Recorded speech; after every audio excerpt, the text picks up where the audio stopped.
नमस्कार माझ्या ऑनलाईन मित्रांनो, भटकंती अनोळखी दिशांची भाग 100 म्हणजेच हंटिंग अननोन प्लेस पार्ट 100मध्ये मी आपलं स्वागत करतो. तर आज मी आलो आहे ते खारघरमध्ये आणि इथे येण्याचं विशेष कारण म्हणजे श्रीकृष्ण राधेकृष्णाच्या भेटीची ओढ आणि याच भेटीच्या ओढीने मला खारघरच्या निसर्गरम्य वातावरणात घेऊन आलो आहे. तर मित्रांनो, खारघर नवी मुंबई सेक्टर 23मध्ये भव्य असे प्रसिद्ध इस्कॉन मंदिर आहे. याच मंदिराला श्री राधा मदन मोहन मंदिर असेही ओळखले जाते. हे आशियातील सर्वात मोठ्या मंदिरापैकी एक आहे. हे मंदिर 9 एकर जागेत पसरलेलं आहे. हे मंदिर बांधण्यासाठी तब्बल 12 वर्षे लागली. तसेच या मंदिराच्या बांधकामासाठी एकूण 165 ते 170 कोटी रुपये अंदाजित खर्च झाला आणि या मंदिरात 3Dच्या माध्यमातून श्रीराम आणि श्रीकृष्णाच्या लीलाच्या अप्रतिम कलाकृती आहेत. हे मंदिर जर आपल्याला पाहायचे असेल तर खारघर स्टेशनवरून बस रिक्षाने आपण 20 मिनिटात पोहोचू शकता. खारघर स्टेशन ते इस्कॉन मंदिरापर्यंतचा प्रवास हा कधी संपतो हे आपल्याला कळतसुद्धा नाही आणि आपण मंदिराच्या जवळपास पोचता. जेव्हा निसर्गरम्य वातावरणातील असलेले हे मंदिर पाहून आपण भारावून जातो आणि मंदिरात कधी पोहोचतो आणि दर्शन घेतो असे होते. मंदिरात प्रवेश केल्यावर मन भक्तिभावाने प्रसन्न होते आणि असे म्हणू लागते, श्री कृष्ण गोविंद हरे मुरारी हे नाथ नारायण वासुदेवाय राधे. श्री कृष्ण गोविंद हरे मुरारी हे नाथ नारायण वासुदेवाय.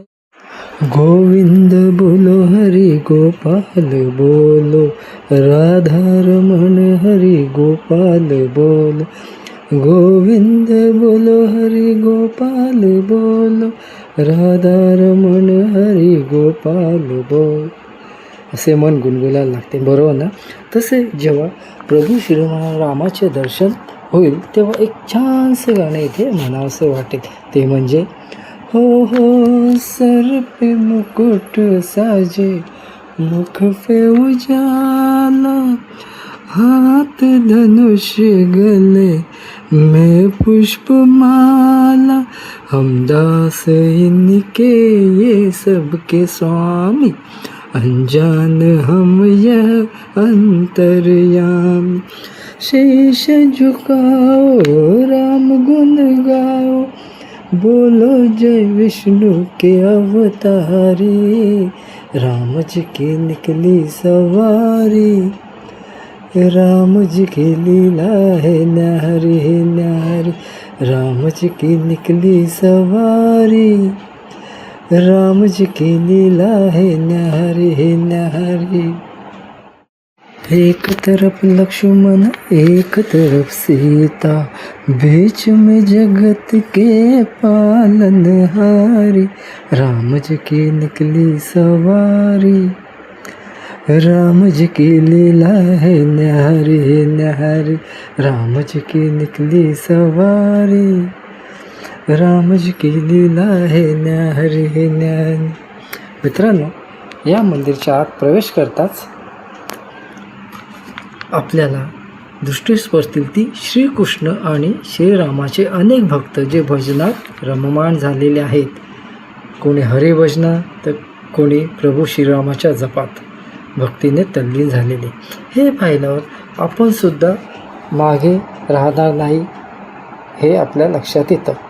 इथल्या वातावरणात आपण हरवून जाल, लगेच इतर भक्तांमध्ये आपण एक व्हाल.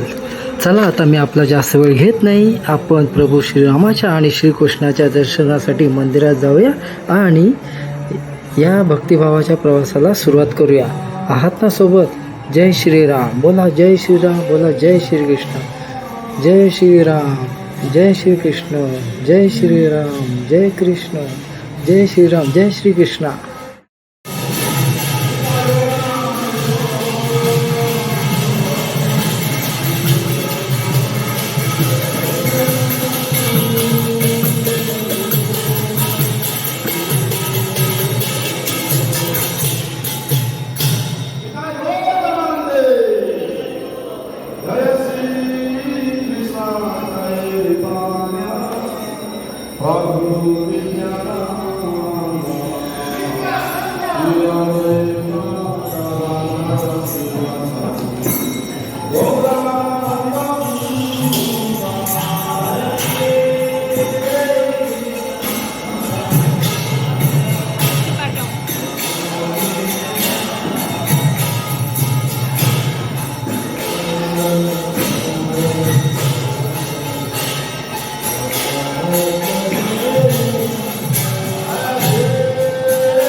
सरस्वती ठाकुर श्री प्रभुपाद महाराज की जय। जय रामाचंद्र।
तर मित्रांनो, हे मंदिर पाहण्यासाठी दररोज हजारो लोक येतात आणि त्याचबरोबर परदेशी पाहुणेसुद्धा हे मंदिर पाहण्यासाठी येतात.